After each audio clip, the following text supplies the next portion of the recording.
even for me, this is one of the more significant things that I've learned. And I've learned a lot of very significant things. I'm going to be quite frank with you. But this is definitely up there as far as a confirmation at the very least. So here we have an individual named Kenneth S. Kleinecht. And as you can see, Wall of Honor level air and space leader.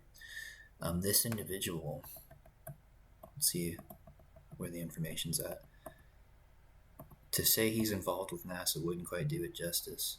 In 1959, he transferred to the Manned Spacecraft Center, later the Johnson Space Center, in Houston, where he served as the Mercury Program Manager, Deputy Manager for the Gemini Program, Manager for the Apollo Program Command and Service Modules, Skylab Program Manager, Director of Flight Operations and Vehicle Manager for the first Columbia shuttle flight. Served as NASA Deputy Associate Administrator for Space Transportation Systems at the European Space Agency in Paris. 40-year career with NASA. Okay, but while this is all significant, it's like you can't make this any more ridiculous. This guy, here, let's skip down to the, because we're going to discuss those programs briefly, just so, in case anybody's unfamiliar with the significance of what I'm saying here, because the Mercury, Gemini, and Apollo programs are the space programs.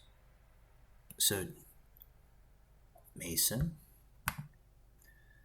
bottom of the page, he was also a 33rd degree Mason, all the way at the very fucking bottom of it. And this is from the National Air and Space Museum.edu, or airandspace.si.edu. Okay, National Air and Space Museum. Now, Past Sovereign Grand Commanders Collection, the Scottish Rite of Freemasonry, Supreme Council, 33rd degree, Southern Jurisdiction, USA. This room contains a variety of interesting contributions from past Sovereign Grand Commanders. Among them are a mounted collection of railway watches, portraits, and busts of past Sovereign Grand Commanders, and the Kenneth S. Kleinecht, 33rd degree, exhibit honoring his significant contributions to America's space programs. So again, Apollo 8. Let's do it in succession. Mercury,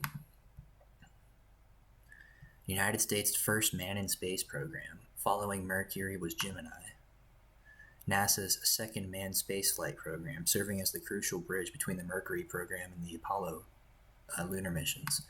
Apollo lunar missions, like you just heard, right?